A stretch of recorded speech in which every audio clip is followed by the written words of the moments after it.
So this is about to be an unpopular opinion, but the conversation about Tuskegee's dress code isn't actually about bonnets and do-rags. It's about anti-Blackness, respectability politics, and one question I don't think anybody is asking right now.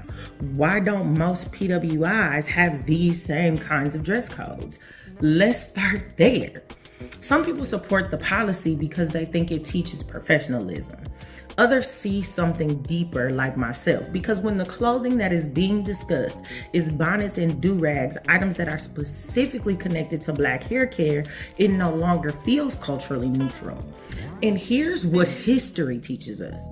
Black people have never been discriminated against because of what we wore.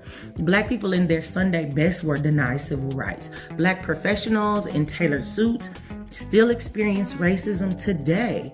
Changing our clothes has never ended racism or anti-Blackness. This is where the respectability politics enters the chat. Respectability politics says if we just present ourselves the right way, we'll be treated better. But history tells us that is only partly true. I absolutely believe that we should be teaching Black children and young adults how to navigate professional spaces. The question is, are we teaching them how to code switch when necessary, or are we teaching them that parts of Black culture are inherently unprofessional? Those are two totally different lessons. And here's the part that I absolutely cannot ignore. Tuskegee says that this policy is about workforce development. All right, then why don't most PWIs have campus-wide dress codes banning bonnets, pajamas, slippers, do-rags? And most PWIs, the students are treated like adults. Dress expectations usually exist for clinical programs, internships, presentations, or formal events, not everyday campus life. So if the goal is workforce preparation, why is it only enforced at HBCUs and not at PWIs? That's the conversation I think we should be happening. I'm curious where y'all land on this though. Can the HBCU uphold these types of professional standards without reinforcing respectability politics? Or do you think that dress codes are necessary preparation for the real world? Let's talk about it, okay? Bye. So Tuskegee University, which is an HBCU, yes, a historically Black collegiate institution, they have implemented a dress code for the students that bans do-rags, bonnets, house coats, house slippers from classrooms, dining halls, and from the campus altogether. Now the house coats and the slippers, I get that, because I'm sorry, I think that people who wear pajamas and house coats and shit like that out in public is trifling. I think it's dirty. And I honestly associate that type of behavior with white people more than anything, right? Okay, so that's one thing. But the bonnets and the do-rags, that's Black folk. They got Black folks written all over it. Now, here's my thing. If a nigga can't wear a do-rag on a HBCU campus, then where the hell can he wear it? The whole purpose of me sending my child to a HBCU is so that they can have a explicitly Black college experience. HBCU should be a safe space for Black people to do Black shit. Like wear do-rags and bonnets. What are you talking about? It's literally a part of our culture, especially the do-rag. Now, when I was away at college, now granted, I went to a white school, okay? I went to Temple University, but I do remember when I was away at school, we did have to wear business attire when it came to certain events like job fairs and stuff like that, right? You had to come correct, okay? You had to wear a blazer. Like, they would tell you, like, specifically what was allowed and what wasn't. Okay, cool. I don't ever remember them implementing any sort of dress code when we was in a dining hall and when we was in the classroom, especially the dining hall. The dining hall, my nigga, like, I don't need to be dressed up to go get something to eat. It doesn't make any sense. I fear that Black people, y'all are losing the plot. Y'all worried about, you uppity ass niggas are always worried about the wrong fucking thing. Then it makes me wonder, like, well, are all y'all amenities up to date? Do y'all have the latest software? Are y'all using Apple products? Okay, like, my issue with the whole dress code at Tuskegee University is like, where does it stop? You know, first we start with the bonnets and the do-rags, and then what? What's y'all gonna start? Y'all gonna start policing our hair too? Listen, our hair has to be done. Y'all gonna start telling us that, like, oh, your cornrows can't have to be fresh and crispy. You can't be having a week or 2 week old cornrows, because that's where we're heading towards. It's hard enough to get a degree as it is. It's hard enough for these kids to be motivated to get what they need to do as it is. And now y'all adding a whole nother unnecessary ass obstacle for them to get their degree. Like, girl, again, y'all are losing the plot. Is this gonna help with admission rates? No. Is this gonna help with the graduation rates? No, it's not. Somebody wearing a bonnet or a do-rag is not stopping. It's not harm. You're not being harmed. Nobody is harming you. You feel me? Like, yeah, my child will not be attending no Tuskegee University. They just won't. There's over 100 other HBCUs for them to look into. Tuskegee will not be one of them. I only have one note in regards to the Tuskegee University new dress code, and it's not about their dress code. I actually believe universities should have a dress code. It's the question why they specifically named do-rags and bonnets that I have the problem with. My question is, why name do-rags and bonnets specifically? You know, especially since we know they're deeply ingrained in our Black culture. If the goal is professionalism, then why can't the rule just say no head coverings if it's not for religious or medical purposes? Or just say sleepwear isn't permitted. But when we specifically call out items that are connected to one culture, like do-rags and bonnets, I want to ask, are we strictly enforcing professionalism, or are we kind of catering to respectability politics? Because are they unintentionally telling the world that parts of our culture are unprofessional? Which is why we've had the Crown Act, where, remember, we used to not be able to wear locks in the workplace, even though there are our natural hair. So just a couple questions that make me want to think, fix it. Just some questions. What do y'all think? Because I'm sorry, I got to point out everything. If it doesn't sit right in my soul, I have to say something about it. Sorry, not sorry. It's funny she said questions that make her want to think. You ain't think. This is nigga logic at its finest. Nigga logic. Oh, it's anti-black for Black people to leave their house looking like they got some damn sense. It's anti-black for Black people to enforce a dress code in a Black environment to make sure that the Black people in that environment are not just showing up any kind of way. And maybe they specifically mentioned do-rags and bonnets because that's what they were wearing. Who gives a damn that you don't like the wording? You don't go to the school. Why do people think that their feelings matter? They don't care about these kids.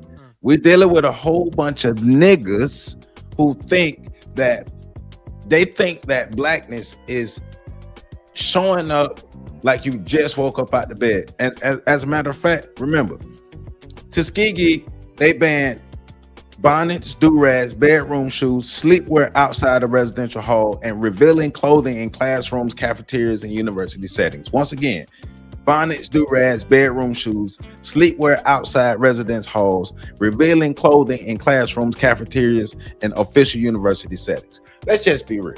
Look, I've never been on the campus of Tuskegee, but I've been on FAMU's campus, Florida Agricultural Mechanical University. I've been on their campus, and guess what? When they walk around, if Tuskegee is anything like FAMU, I'm glad they put a dress code in. I can see people's holes. There are holes when they're walking across that campus. You can see there are holes.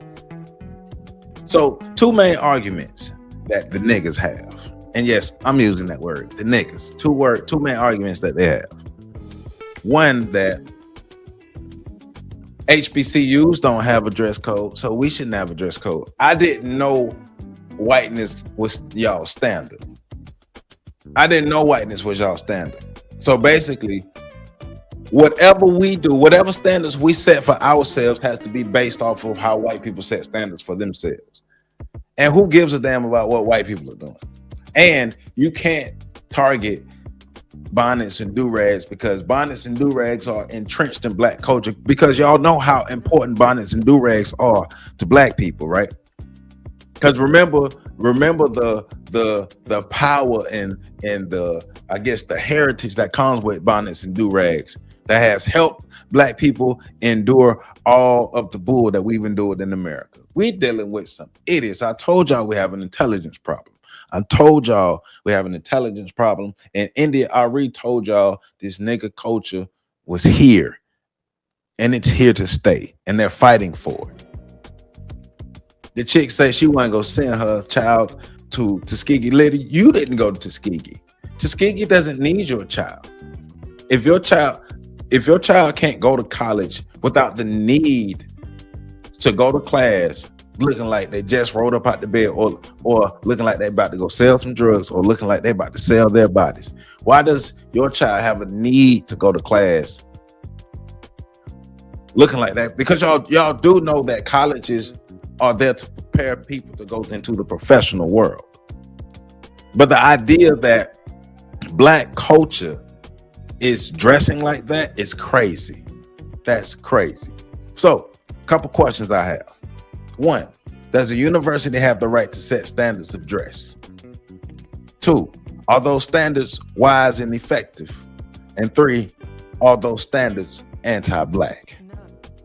So, once again, Tuskegee updated its policies to prohibit bonnets, do-rags, bedroom shoes, sleepwear outside residence halls, revealing clothing in classrooms, cafeterias, and official university settings. The university also strengthened classroom attendance requirements, restricted cell phone use during class, and emphasized professional attire for business meetings and professional events.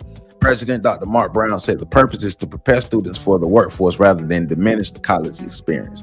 And maybe, see, this is why critical thinking comes in. Maybe this was instituted because the way they were dressing was getting out of hand.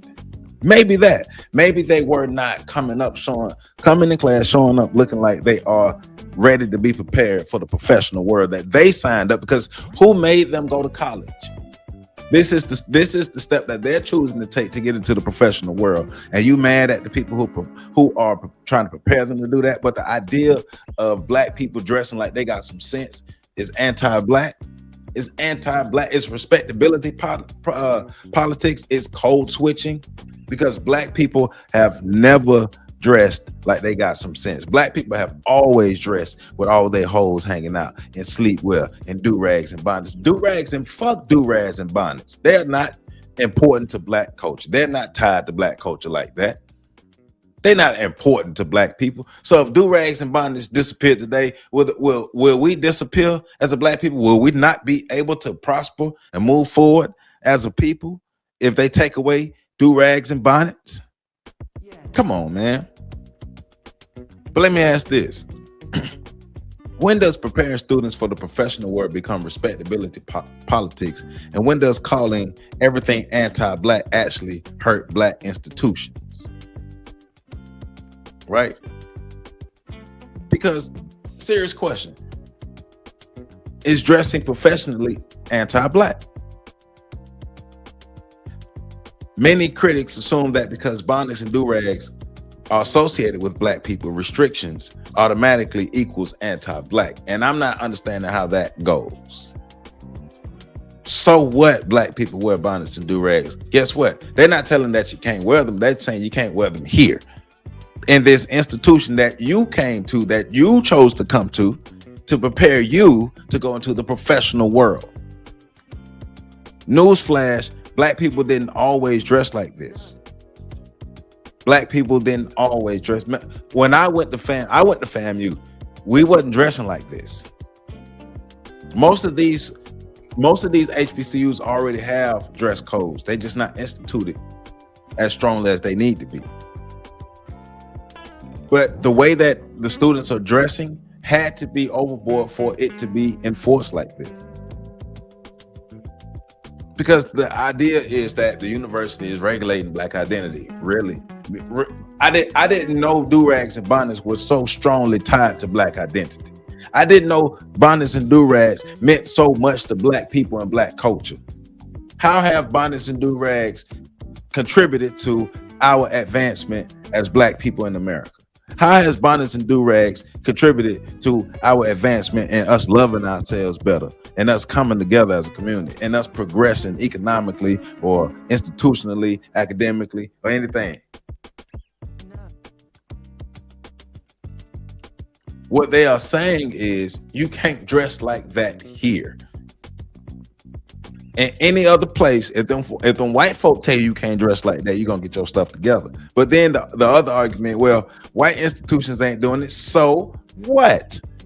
If you gotta go to the white institution, but I get it. Whiteness is your standard. White people are your standard. Your standard of living and your standard of being for black people has to be compared to what white people are doing. That's why they keep saying, well, white people not doing it, PWI's not doing it, so what? So what? But once again, I see you, I get it. Because basically what you were saying is, if white people don't give their students a dress code, we shouldn't give their students a dress code. Hey. So we're gonna start doing everything white people do? Once again, whiteness is their standard. So I know I'm going in. This subject though, it's just crazy. Like the idea, the idea of anti-blackness, the idea of respectability politics, the idea of we have to do or excuse me, rather, if white people not enforcing it, we shouldn't enforce it. That's just nigga logic.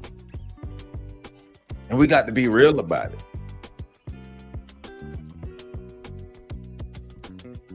At one point, bonnets and do-rags were worn in the classrooms, and it clearly wasn't that much of a problem. But clearly, bonnets and do-rags are a problem. Why are you going into this academic environment in college thinking that you can wear street wear, whore wear, drug dealing wear, thug wear? Why would you want to go to college to try to do nigga stuff? You don't go to college to learn how to be a better nigga. You go to college to learn how to be a better black person, especially in HBCU, like Tuskegee. With the history and the prestige that Tuskegee have, you niggas have some nerve. Y'all got some nerve, man. But I got this discussion from the Roland Martin show. So let's look at this discussion. And of course, you know, I got my commentary, but let's go.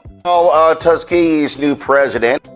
Hold on. And please hit that like button if you have not already. I know I forgot to say it. Please hit that like button, comment, subscribe, share, hype this video, all of that. Let's go. Updated the university manual, and that includes a dress code. President Dr. Mark A. Brown sent out a welcome letter to students outlining the new policy and behavioral standards for the academic school year. Dear Tuskegee University students, we're excited to welcome you to Tuskegee University next month as you are arriving at an extraordinary time in the university's history. Tuskegee has entered its Renaissance era of transformation and renewal, and we are expecting a 32-year new student enrollment high in August. Tuskegee is focused on challenging you academically with resources to ensure graduation while preparing you for the workplace. You're required to find internships in their area of interest, identify certifications to enhance professional skills, and develop a resume. There are more than 30 certifications you can get at Tuskegee at no additional cost. You must also visit the University Career Center in Kinney Hall. It is there where you'll be able to connect with potential employers, internships, and learn more about career opportunities long before your senior year. You cannot wait until you are a senior to focus on your career options. The university has developed a new policy for student attire on campus, classroom attendance, and cell phone use in classrooms. Tuskegee students now have a dress code for public and professional places. But before he goes further, notice how people have dwindled this all the way down to just about bonnets and do-rags. They forgot everything. I'm gonna read it to you again. Prohibited bonnets, do-rags, bedroom shoes, sleepwear outside the residence hall, revealing clothing in classrooms, cafeteria, and official university settings. The university also strengthened classroom attendance requirements, restricted cell phone use in class, and emphasized professional attire for business meetings and professional events. It was dwindled all the way down to just bonnets and do-rags. That lets you know the amount of mental gymnastics that people are willing to go to try to uphold something that doesn't serve us. student handbook requires students to arrive on campus with a business suit and proper shoes for a business meeting. Students are prohibited from wearing revealing clothing in class, to the cafeteria, or in official settings like convocation. They're also not able to wear bedroom shoes, bonnets, or do-rags to class or the cafeteria. Faculty will be empowered to respond to students who are inappropriately dressed based on these guidelines. Faculty will also be able to respond to a different classroom challenge, cell phones. Unless directed by the professor, students are no longer allowed to use their cell phones while in class. They should be turned off to eliminate any distraction from the instructor's lesson. And it's crazy. The students are more upset. Listen to this. The students are more upset, and black people rather are more upset about them not being able to wear bonnets and do-rags than cell phone restrictions in class. That's how you know they're not even thinking. They haven't even read this. They don't even know this information. They're just going off of what they heard. We are attaching the attendance policy to minimize any confusion around attendance. Students are required to go to class. That is the heart of all academic success, and we track attendance. The goal here is not meant to restrict you from enjoying the Tuskegee experience, but to prepare you with a solid foundation for the workforce you will enter once you leave Tuskegee. Employers are less forgiving, and too often presentation may overrule stellar preparation. Tuskegee University continues to prepare the best and brightest for a lifetime of success. With these changes, we want to ensure every student is as prepared as they can be. And that one of the people in the video talking about the uppity bougie black institutions, don't go. If you think HBCUs are that, don't go. But what are the PWIs? What are they? Because you saying they love you? But you know, black people don't love you or Tuskegee don't love you because they don't want you to walk outside with all your hoes hanging out with bonnets and do-rags on. Come on, man. The level of idiocy in our community, it continues to grow. It's just growing. Forward to seeing you in August. We reached out to Tuskegee University to have the president or representative on, but they were unavailable. We definitely want to have them on very soon. Now this, of course, as usual, when you factor in Threads, Instagram, TikTok, Twitter, and Facebook and everything else, explodes into a social media conversation. Now it's about respectability politics. It's about being anti-black. Conscious Lee said Tuskegee passed a horrible policy. As somebody with a master's in adult higher education, policing how students show up to class will never lead to higher class attendance. I don't even know why he put something from the Conscious Lee on here. This cat not conscious. He don't get it. He don't get it. I don't care that he got a master's. He don't get it. If you got a problem with this, so what? Don't go to Tuskegee. They don't need niggas at Tuskegee. We don't need niggas at no HBCU. If you subscribe to nigga stuff, stay away from HBCUs. Go to PWIs. If you subscribe to niggatry, go to PWIs. Do not set foot on HBCU campus because the job is to turn out as many black people as possible. I'll keep y'all nigga stuff where you at. And does not lead to higher graduation rates. Okay, which means dress for success is a claim based in fallacy. Here's another post from No Sleep No. Dress for success has the same underlying tone as massa coming to me. It just sounds coonish. Like, why are you associating success with looks? Kingpin 202. What about Yamaka's, Kufis, and the hijab? I'm not reading the rest of these. Let me get to the panel. Randy, you're a Tuskegee graduate. Here's my problem. Okay. They didn't link a dress code to attendance. The memo addressed attendance. Here's the other thing. They did not say, tell me if I'm wrong, I did not hear bonnets are banned from campus. I did not hear that house shoes are banned from campus. I didn't hear that do-rags are banned from campus. What I read was you can't wear them to class or the cafeteria. What the hell is the problem? Nigga stuff, that's why. There should be no problem. As a Tuskegee graduate, a proud Tuskegee graduate, I was there from 88 to 92. I was very pleased to see the changes that were happening. And of course, this is an overall change. They're not just talking about, everyone's focusing on do-rags and bonnets, right, where they also are talking about just a renaissance and changing things and improving. But they also talking about inappropriate clothing. They also addressed inappropriate clothing. And remember, the students can't use the cell phones in class. They're more worried about bonnets and do-rags than inappropriate clothing. And come on, when the last time a young person in the last 20, 25 years cared more about a bonnet and a do-rag more than their cell phone? When? That lets you know that most people haven't even really dove into this. They just responding to what somebody else said on social media, not even reading into this. But everybody focusing on bonnets and do-rags, but you forgot they told you you got to wear appropriate clothing. You can't walk around with your holes hanging out either.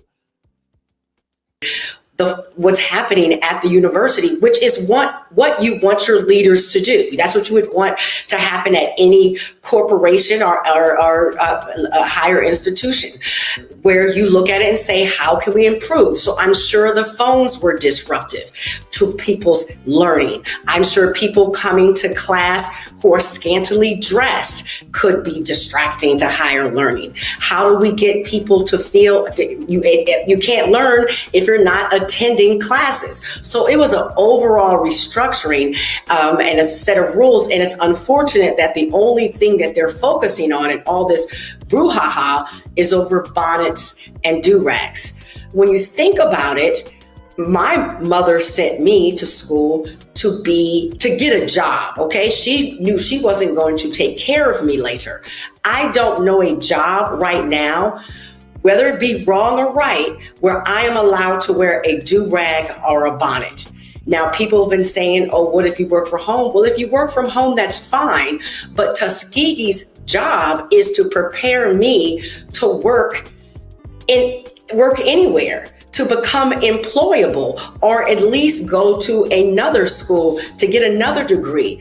There's always been a code of conduct anywhere you go. And so why are you sending your child to Tuskegee, or why are you going to Tuskegee if you're not willing to learn and to rise to certain standards? Why would you send your child to Tuskegee and have with the will to dress like a fool? Why are you going to any HBCU? Once again, why would you go to an HBCU with the mindset of, I want to dress scantily clad, I want to dress in bonnets and do-rags everywhere, I want to wear bedroom shoes and sleepwear, I want to wear revealing clothing everywhere? Why would you even go to an HBCU with that mindset? That don't even make sense. That's that vacant esteem Dr. Joy DeGruy was talking about. Thinking about many years ago, I had a meeting at a major tech company, and we were talking about, DEI, and the woman shared with me, she said, I really wish should I meet a lot of brilliant Black candidates, but it's almost as if they need a finishing school, because sometimes, because of our, state in this country, these are first time people who are attending college, or no one has taught us how to write a resume, which is a part of the new program that Tuskegee, the new renaissance that they are implementing, how to dress, what it means to show up on time, that it's actually 15 minutes early. So attendance is important. They haven't learned those things. So while, yes, these people may be brilliant, they have earned a degree, they don't know some of the things that you need to know to make it in corporate America. They don't know the rules. So what Tuskegee is saying is they're taking on their responsibility and saying, we're going to teach these children and prepare them for the workplace. We're going to set a standard, which I don't know where else they don't do that. And I just want to say one more thing. I've heard two things. One, people have said, well, I'm paying for my education, so I should be able to wear what I want to wear. And I'm saying, when you pay for your meal in a restaurant, it doesn't mean you can wear a bikini and show up. And secondly, what people are saying is that at white schools, they don't police your hair, your bonnets, your do-rags. And I don't believe white schools are even thinking about how to prepare our students to function in a white racist society. How do we prepare our students, our Black students, to be able to excel in this world as it is? They're not trying to liberate you. It's not because they want you to have more. But even in that, like those Black people who are saying, well, the white schools are not doing this, you all have no opportunities for these Black students. You all cannot help these Black students in any kind of way. There's no opportunities to advance themselves in their lives or their careers that you can offer these students.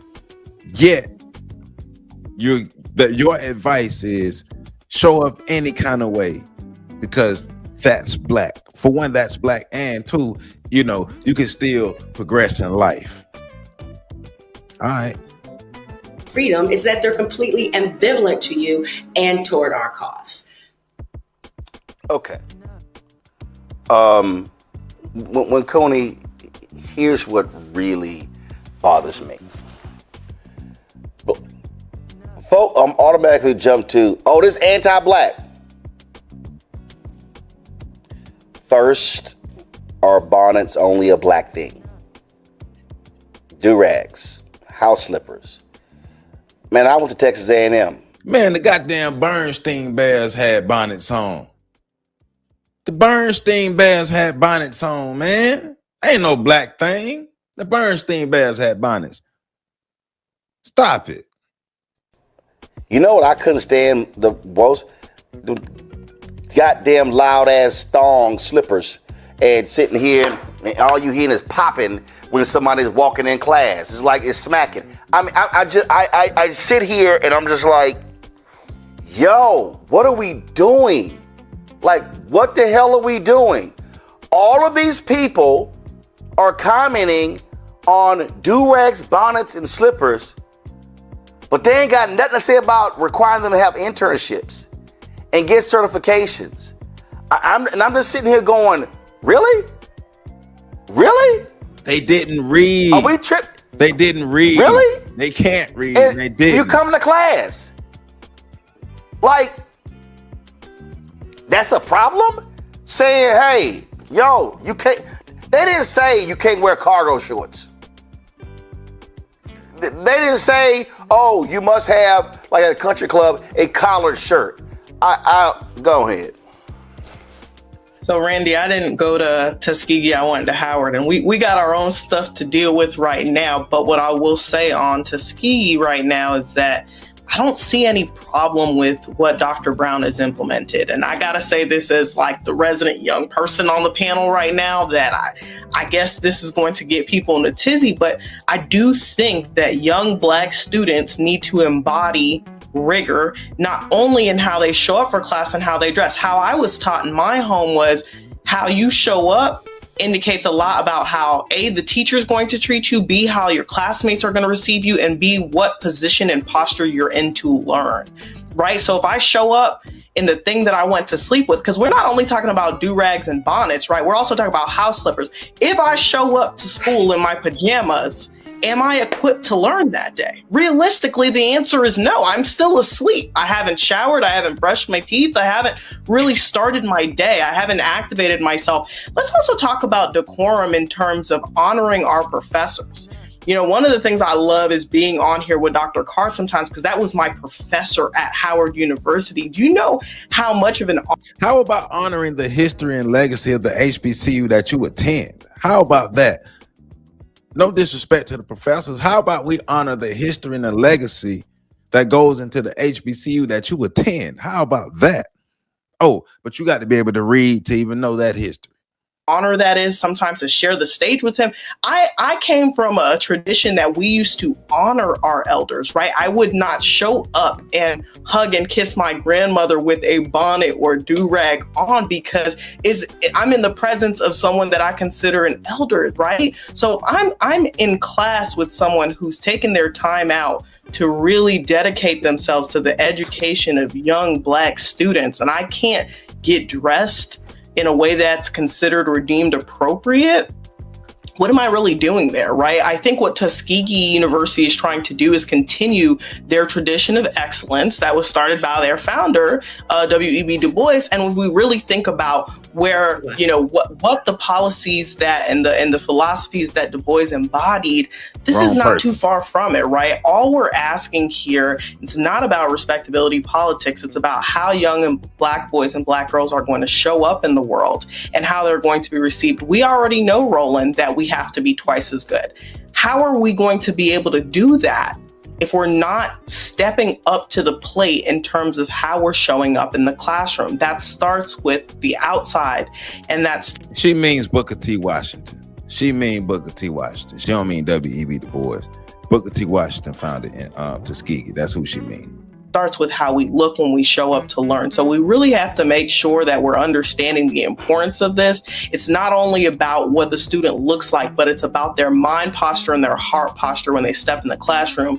And I just don't believe that it can be in the right space when you're not really dressed like you got up from sleep. So I really think we got to think about that and evaluate that. But I know this is going to cause tensions within the Black community, but I say let it, because we have to get back to our standard of Black excellence. Mustafa, this is the Virginia Union University dress code. The items below provide an overview of items prohibited by the VUU dress code, but not limited to, except in the residence halls and at designated university activities and events, on and off campus. Pajamas, bathrobes, bras, lingerie, and boxer shorts worn in public spaces and or as outerwear, except in the residence halls. Bedroom slippers, except in the residence halls. Pants worn in a baggy fashion, mid-hip with undergarments revealed. Undershirts, wife beaters without a top shirt except in the residence halls. Appearing in public spaces without a shirt, top, or blouse except in the residence halls. Do-rags, head rags, scarves, and bonnets for men and women except in the residence halls.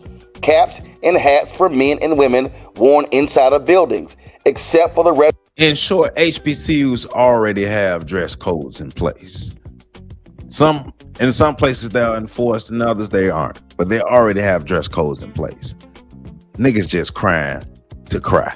residence halls or with permission from an administrator.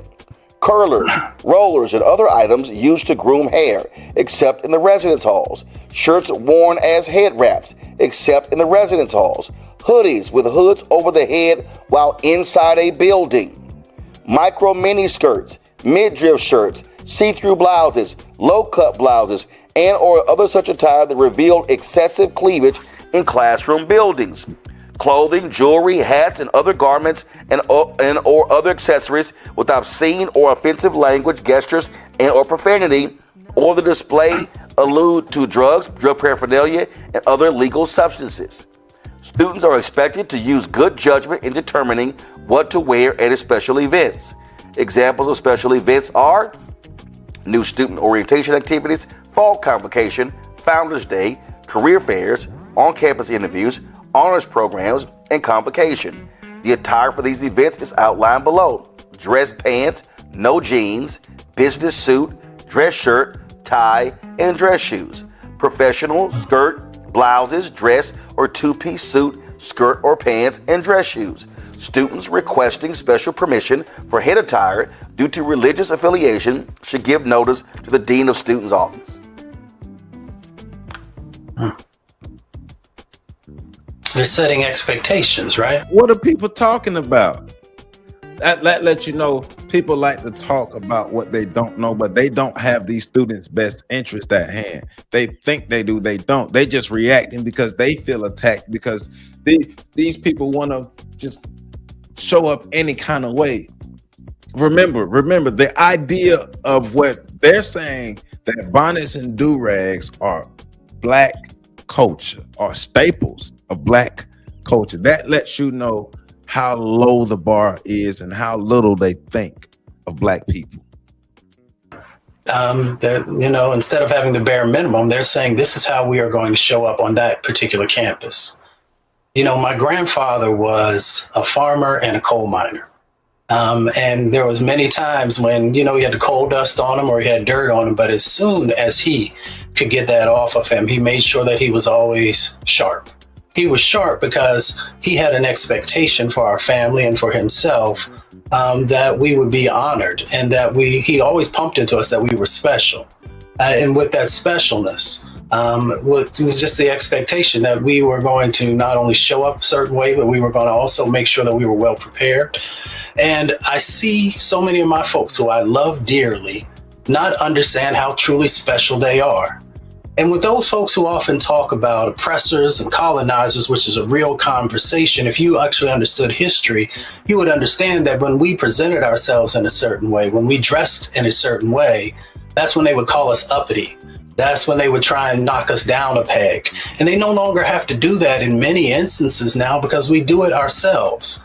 We go to the lowest common denominator in the way that we present ourselves and then wonder why, we're not exceeding in the way that we need to. Yes, there are policies. Yes, there have been sets of actions that are out there, but we also have to make sure that we're preparing ourselves to be able to navigate all of those things, to be able. Basically, you can't be a problem. You can't be a barrier in your own way and then blame white folk when you are literally and willingly being a barrier in your own progress, because you're choosing, like he's saying, the least common denominator. You are really fighting for bonnets and do-rags. But you know what? It's time for us to start to realize that, yes, these niggas are fighting for bonnets and do-rags because they really do believe bonnets and do-rags are important to black people. And they think taking that away is anti-black and respectability politics. Yes, they do. Like my man Will Justice always saying, we got to separate. Able to get over the hurdles, and one of those is how we show up. So you have a right, but if you choose to go to an institution and they share with you what their set of expectations are, if you don't want to go to Tuskegee, you don't have to go to Tuskegee. You can go someplace else that might have a lower set of expectations, but you're also missing out on the opportunity to go to a historic institution, and they should have a set of values. They should have a set of expectations because they are trying to prepare you to be as amazing as you possibly can be and to be able to navigate this world. It's Tuskegee University. This ain't Whataburger University. This ain't Popeyes University. This ain't McDonald's University. It's Tuskegee University, a prestigious, historically black college and university, founded by the great Booker T. Washington to help people advance themselves, learn how to be self-sufficient and advance themselves, not to be niggas. That when you step outside those doors, you're going to have to deal with. This is Hampton's dress code. Examples of inappropriate dress and or appearance. Do-rags, stocking caps, skull caps, and bandanas prohibited at all times on the campus of Hampton University, except in the privacy of the students' living quarters. Head coverings and hoods for men in any building. Baseball caps and hoods for women in any building. This policy does not apply to headgear considered as part of a religious or cultural dress. Bare feet, shorts that reveal buttocks, shorts, all types of jeans at programs dictating professional or formal attire, such as musical arts, fall convocation, Founders Day, and commencement, clothing with derogatory, offensive, and or lewd messages, either in words or pictures. Men's undershirts of any color worn outside of the private living quarters of the residence hall. Sports jerseys without a conventional t-shirt underneath. Men and women's pants that show underwear. They lay it out right here. And I guess what drives me crazy, and y'all can jump in. What drives me crazy is when we resort to, oh, that's white folks. Oh, that's white folks. Oh, you try to do the work of massa. Well, people say that because they think less of us and themselves. And I'm gonna say that again. Black people who say that that's white folk stuff, or we not doing, right? We are the respectability politics, and white people not doing. That's because they expect the least from black people. They don't give a damn about black people. That's that vacant esteem showing up. Their idea of black people is we are the lowest common denominator. No matter how much black excellence or melanin popping or whatever that they may say, they don't want the best for black people. They want black people to stay mediocre. They want black people to stay just hanging on and surviving. They're comfortable in their nigga spaces. They're comfortable. It's okay to go into these spaces that's supposed to prepare you to be a professional. It's okay to go in these spaces any kind of way. But remember, these same black people understand that when they go in certain white spaces that they have to show up a certain way. But see, the problem is, for one, once again, we don't respect that. We don't respect black people. We don't love black people. We don't have no kind of positive ideas and thoughts for ourselves, right? But also, it's like the way we treat our university, the way we treat our institutions, is like they're secondary, they're tertiary. Oh, it's Tuskegee, so you should be able to show up. But then the idea of, well, white people can do it, so what? So what? Like the young lady said earlier, it's not white people's job to prepare black people to be their best. White people are already in a society where they're the dominant group of people. They don't have to operate the same way we do. And once again, for those people who don't like what Tuskegee is doing, you give these students an opportunity. For all y'all who want college students who want college students to be able to show up in class dressed any kind of way. For those of you, where are your opportunities for these students to advance themselves in life? Are you providing these opportunities? Because Tuskegee is, and all Tuskegee is saying, hey, while you're here, we're going to teach you how to be a professional. Because that is why you came here, though, right? You did come here to learn how to be a professional.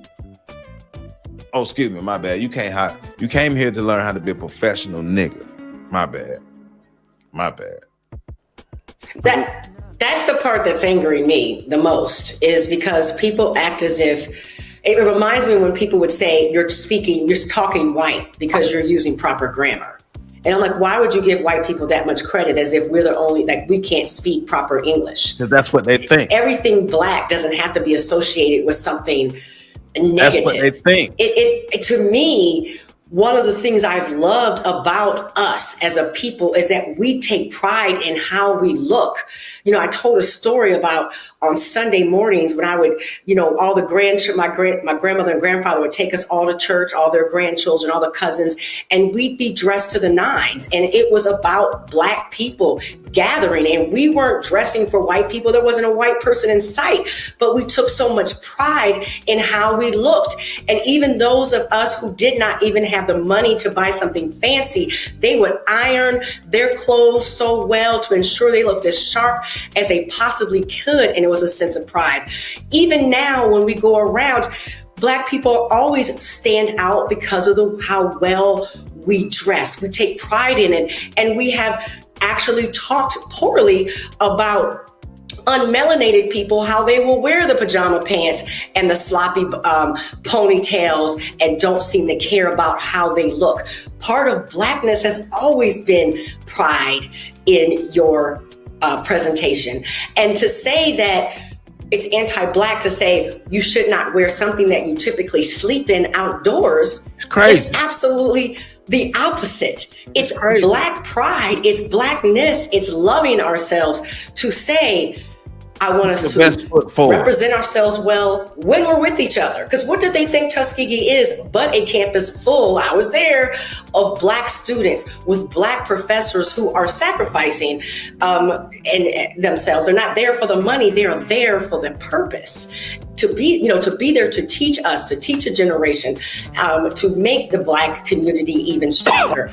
And we should take pride in how we look and go to class. And it's business. School is business. Yes, you have a blast. I had a blast. Man, these people don't see it like that. That's why their response is like that. They don't understand that you go to a class to prepare you for the business world. They don't understand that.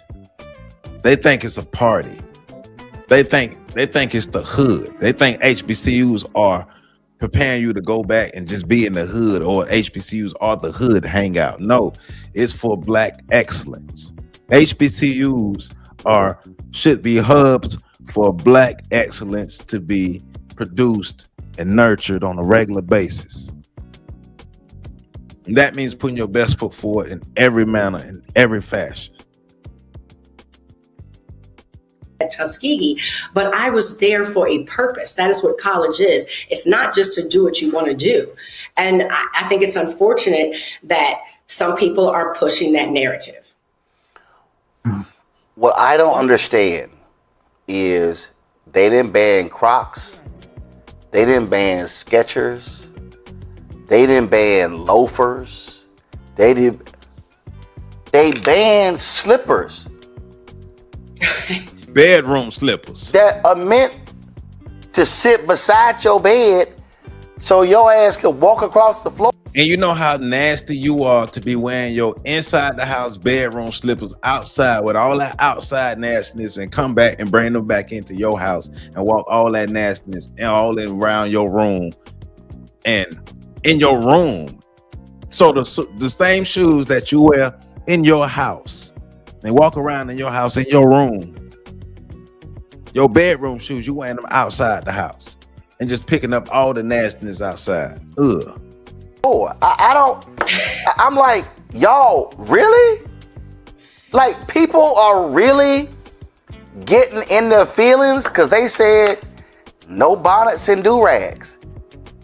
And here's the crazy thing. That's only the 3 of the things that they added in the new draft. This is an example of, I think, first of all, let's be real clear. Social media is not the real world. At all. 2, the algorithm is built to drive outrage. Right. So folk will see something. Will see something on social media and will think, oh my God, this thing is blown up like crazy. No, it didn't. It's what those folks are. But I'm sorry, y'all, it ain't this major. It ain't this major. And the other thing is this here. It's called standards. And as one of y'all said, it was Mustafa, I think, if you don't like the dress code, take your ass somewhere else. There you go. Like, listen, coming out of college, actually, I hadn't even graduated yet. I interned at the Birmingham News. The Birmingham News had a policy. Anytime a reporter left the building, they were required to have a jacket on, a blazer. We talking Alabama. Now, I'm from Houston. I thought that was dumb as hell, especially when it's hot, to require your ass wearing a blazer. Okay, and I can't remember if it was a blazer and a tie. It might have been a blazer and a tie. Now, when I worked at, first of all, I didn't get that job because all the editors, I interviewed with 16 editors, they all wanted to hire me, but Alabama had a state law that says they can deny you a job because of your credit report. And the HR department hit me up. And anytime I speak in Birmingham or Alabama, I tell that story so I can say how the Birmingham News screwed up by never hiring me. So I ain't got no problem ever telling that story. But y'all, that's so. Here's the deal. If we get it, we don't have to let him tell the rest of that. But we get it. We get it. We get what it's saying. But my overall point is, we have to want better for ourselves, right? The fact that a list of things that was prohibited was named.